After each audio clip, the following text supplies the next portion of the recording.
Pero tulog pa talaga. Salamat ako mga idol, ligtas na nakapanganak yung asawa ni Commander Adlaw. Yun mga idol, isang mapagpalang gabi sa lahat. Miga love, shoutout sa inyong lahat mga idol, sa lahat ng mga solid supporter natin, sa lahat ng mga silent viewers, sa lahat ng mga OFW, kapatid nating mga Muslim at kapwa ko Guardians Brotherhood Incorporated. Miga love, shoutout sa inyo. Shoutout kay Mary Grace Giverson ng Chicago, kay Ate Bibs Bernas ng LA, Ate Mel, ay Ate Takashi Mercy, Ate MJ, Mami Sky, ay Jimmy Maramirez, Janice Alcalde, Bindiho Vlog, Team Kuwait, Team Marlica. Miga love, shoutout sa inyong lahat mga idol. Sa gabing ito ng mga idol, patulog na sana ako, pumasok na ako sa kwarto. Nagulat ako dahil may biglang dumating, sobrang mga kanina lang, mga banda siguro mga alas 8 or alas 8:30, ganyan. May kumatok, akala ko kung sino. Nang paglabas ko mga idol, pumunta ako sa may gate. Pagbukas ko, nakita ko si Bonbon. Nagmadaling pumunta dito. Di ko alam kung ano ang problema ng bata, dahil sabi niya na pinapunta daw ako ni Lolo dahil may problema daw. Hindi ko alam kung ano, dahil hindi niya sinabi. Pagtingin ko sa kanyang mukha kasi mga idol, medyo malungkot, medyo pagod na pagod dahil galing kay Lolo patungo dito sa bahay, nilakad lang niya. Naputol pa nga yung tsinilas niya, yung isa. Kaya pagdating niya dito, nag-usap kami. Sabi ko sa kanya, dyan ka lang dahil pupunta muna ako ng palengke, bibili ako ng ulam. Pagbalik ko, wala na, nakatulog na. Kaya hindi ko na lang ginising, pinabayaan ko na lang na matulog. Mamaya na lang siguro, pabayaan ko lang siya kung kusa siyang gigising, dyan ko siya kakausapin ulit. Kinabahan ako kung ano yung gustong iparating ni Lolo, na may malaking may malaking problema. Hindi ko alam kung sa isip ko si Lando, baka si Lando. Kaya puntahan namin sana ngayon. Ang problema lang mga idol, sobrang lakas ng umulan ba. Tapos mahirap pa yung daan papasok kay Lolo, lalo na pag maulan dahil lang yun, hindi simentado yung daan ba. Pag uulan kasi maputik yun, kaya mahirap sa motor. Tapos dadaan pa ng tulay na maliit na tulay, baka malaki ang tubig ngayon, delikado, baka hindi pa daanan, hindi rin kami makarating kay Lolo. Dahil pag tuwing umulan, tumataas ang tubig sa ilog, yung tulay na dinaanan patungo kay Lolo, hindi yan pinapadaanan dahil baka dahil hindi na siya masyadong kagaya daw nung dati na solid pa yung simento. Kaya sabi ko sa kanya, bukas ng umaga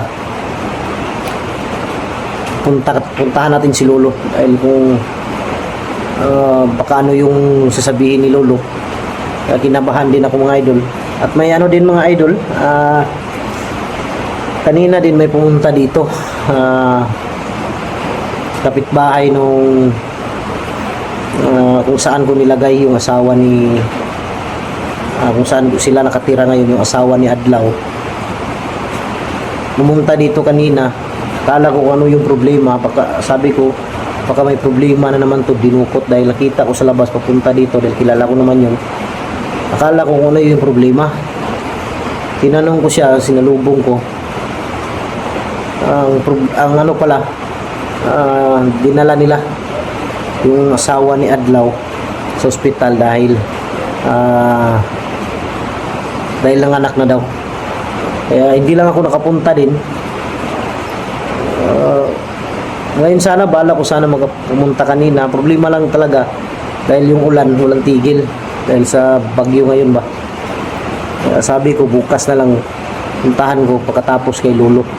Salamat ako mga idol, ligtas na nakapanganak yung asawa ni Commander Adlaw.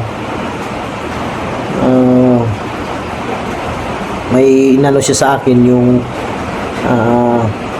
hindi ko alam kung magkano yung, dahil may nagasto sila na ang 1.5 yata, tapos may binili pa sila na may dinagdag siya na 1,000, naging 2.5 para bili daw ng gamot katapos ng mga anak. Kaya sabi ko sa kanya, sige lang, mabuti na lang, mabait din si ate. Kaya sabi ko sa kanya na pag may pera ako, babayaran ko yan. Sabi niya, sige, maghintay ako, dahil kailangan din namin ng pera. Pero mas kailangan daw nila sa asawa ni Adlaw dahil wala daw hindi daw makaano sa ospital dahil walang pera. Kaya yun, pinagamit niya muna. Kaya nagpasalamat ako. Nakalabas na pagkatapos mga anak, diniretso dyan sa tinirhan nila, kasi yung bahay na tinirhan ngayon ni ang asawa ni Adlaw, may mga kapitbahay. Kaya takot ako mag-video minsan mga idol dun sa kanila dahil baka makita na naman mga bandido. Ayaw kong madamay pati yung mga kapitbahay. Pwede mag-video pero dun sa diretso sa loob, hindi na kunan yung labas. Ayun mga idol, abangan nyo na lang bukas mga idol. Nag-update lang ako sa inyo. Salamat din ako sa Panginoon na nakababa ako ng ligtas. Yung bangkay na nakita ko, hindi si Lando yun. Pero kinakabahan ako ngayon kung ano yung sasabihin ni Lolo. Dahil namumutla si Bunbun nung dumating dito. Nandito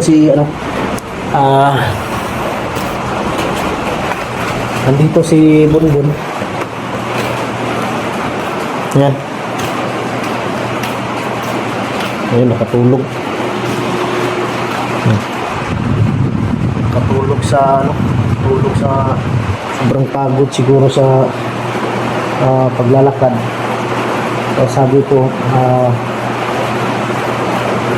hintayin ko na lang siya mamaya kung magising siya bago ko siya kausapin dahil hindi ko muna ginising. Ano lang ako ba kung ano yung sasabihin kung ano yung nilolo yung problema. Wala din akong idea, basta ang nasa isip ko lang si Lando. Pero pag hindi si Lando, baka may ibang problema dahil si Lolo talaga ang madali siyang kung may mga problema. Kaya yan umulan na naman. Walang hinto yung ulan mga idol, kanina pa hanggang ngayon. Itong ulan na to mga idol, bukas magdamag na naman to. Sigurado ako dahil kagabi yung ulan magdamag talaga, walang tigil dahil sa bagyo. Mahirapan kaming lalakad ng ganito, lalo na kung doon kay Lolo dahil mahirap yung daan. Kaya pagkatapos kay Lolo bukas, didiretso ako kay sa asawa ni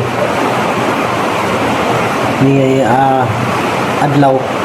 Dahil umaasa din yung mga idol na makita ko yung asawa niya na si Adlaw. Pero ang problema lang talaga, naging commander ulit. Kung tingin ko, basta malalaman ko lang yung mga idol kung na-hypnotize ba si Adlaw o hindi. Malalaman natin yan. Maraming problema mga idol, lalo na ngayon si Lando, hindi pa nakuha. Kapatid ni Adlaw, hindi pa rin nakuha. Pati yung kapatid ni Dudong, yung si David, hindi pa rin nakita. Kaya marami talaga, maraming problema na kailangan tapusin. Pag-isip-isip ko nga na pagkatapos ko siguro pumunta kay Lolo bukas, tapos pupunta ako sa asawa ni Adlaw, pag-isip-isip ko na pupunta ng Mudok. Okay lang sana kung maganda na yung panahon bukas dahil ang hirap sa bundok mga idol, lalo na kung maulan. Sa totoo lang, sobrang hirap. Walang maayos na masilungan. may mga kubo na maliit pero may bubong pero walang dingding. Pag malakas ang hangin, papasok sa loob. Kaya mahirap talaga ang buhay, mahirap ang sitwasyon sa bundok. Lalo na kung maulan. Lalo na ngayon, walang tigil ang ulan, tuloy-tuloy. Kaya mahirap. Sana bukas kung maganda na yung panahon,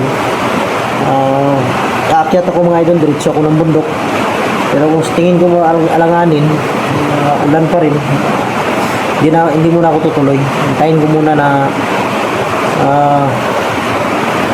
umupa yung ulan dahil delikado. Baka hindi tayo maano ng bandido, baka sa ano tayo maraming landslide kasi dito ngayon mga idol. Ito sa amin, sa Mindanao, dahil sa tuloy-tuloy na pag-ulan, walang tigil.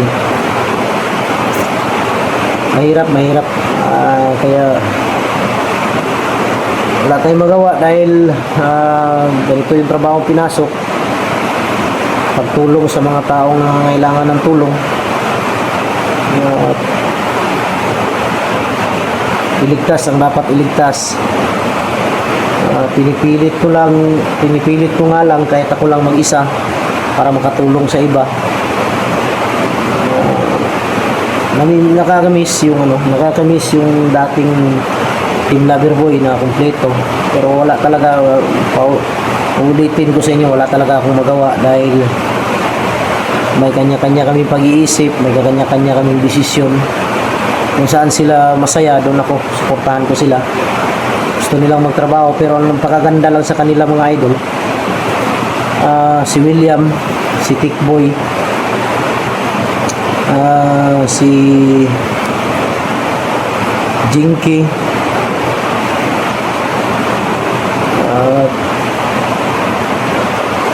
si William, si Tikboy, si Jinky, si Berto. Ang maganda lang sa kanila, bago sila huminto sa pag-vlog, pumunta sila dito, isa-isa, nagpag-uusap sa akin, nagpaalam ng maayos. Yun ang doon ako na sa kanila. Kaya sabi ko sa kanila, kung yan ang gusto ninyo, wala naman akong karapatan para pigilan kayo, dahil gusto niyo magtrabaho. Alam ko mahirap sa bundok talaga, mahirap. Ako lang mga idol, kung wala lang nangangailangan ng tulong ko, matagal na akong huminto mga idol. Pero marami pa kasing kailangan gawin, kaya wala tayong magawa. Kaya sabi ko sa kanila, kung saan kayo, suportahan ko kayo. Tama yung desisyon niyo, magtrabaho kayo. Sinabi ko yan kay Jinky, kay Tikboy at kay Berto. Sabi ko sa kanila, tama yan. Pagtrabaho kayo, kaysa bumalik kayo sa bundok, maging bandido ulit, maging delikado pa yung buhay ninyo. Baka magkataon, maka-encuentro tayo na hindi ko kayo makilala, maaari pa kayo madisgrasya. Mabuti na magtrabaho kayo dito sa Patag. Safety pa yung buhay ninyo. Ayun nga, nakakamiss lang minsan. Kaya dito sa bahay, habang sa tuwing umaga magkakape ako, hindi mawala sa isip ko yung habang nagkakape, nag-i-imagine ako na nasa bundok kaming lahat, Team Lover Boy, nagsasama. Tapos biglang ganito. Sabi ko sa sarili ko na kahit wala sila, kaya ko, gagawin ko ang lahat na mailigtas yung kailangan mailigtas. Yun mga idol, walang iya, parang in-inky na tayo nito. Maalala mo kaya? Yan, ay wala pala talaga. Tulog pa talaga si Bulbul. Mamaya na lang to. Hintayin ko na lang tong magising. Pero tulog pa talaga. Pero kung ano to mga idol, kahit natitigil talaga ang ulan, mahirap pa rin makapunta kay Lulo ngayon dahil kahit tumigil to, nabasa na yung lupa, naputik na yun. Nung huling punta ko doon, basta nung umulan, ang layo ng iniwanan ko sa motor dahil hindi may tawid sa tulay. pwedeng magkatawid ng tulay pero tao lang hindi pwedeng motor. Kaya malayo, sobrang layo talaga. Tapos na ang motor nasa malayo, maiwan mo. Kaya sabi ko, mahirap pala pumunta dito kay Lolo pag maulan. Di lang, ano lang ako ba, nag-iisip lang ako kung ano yung problema na sinabi ni Lolo. Nasabi daw ni Lolo, napuntahan mo si Buster, sabihin mo may malaking problema. Kaya hindi ko alam kung ano yan. Magulo sa ano mga idol, magulo sa isipan.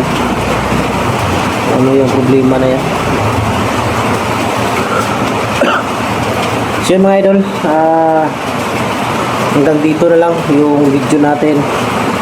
Update ko na lang kayo bukas kung ano yung nangyari, kung ano yung problema na gustong iparating ni Lolo. At update ko kayo kung kalagayan ng mag-ina ni Adlaw. Maraming salamat sa inyong lahat mga idol, sa inyong walang sawang suporta mula noon hanggang ngayon. Ulitin ko, maraming salamat. God bless sa ating lahat. I love you all.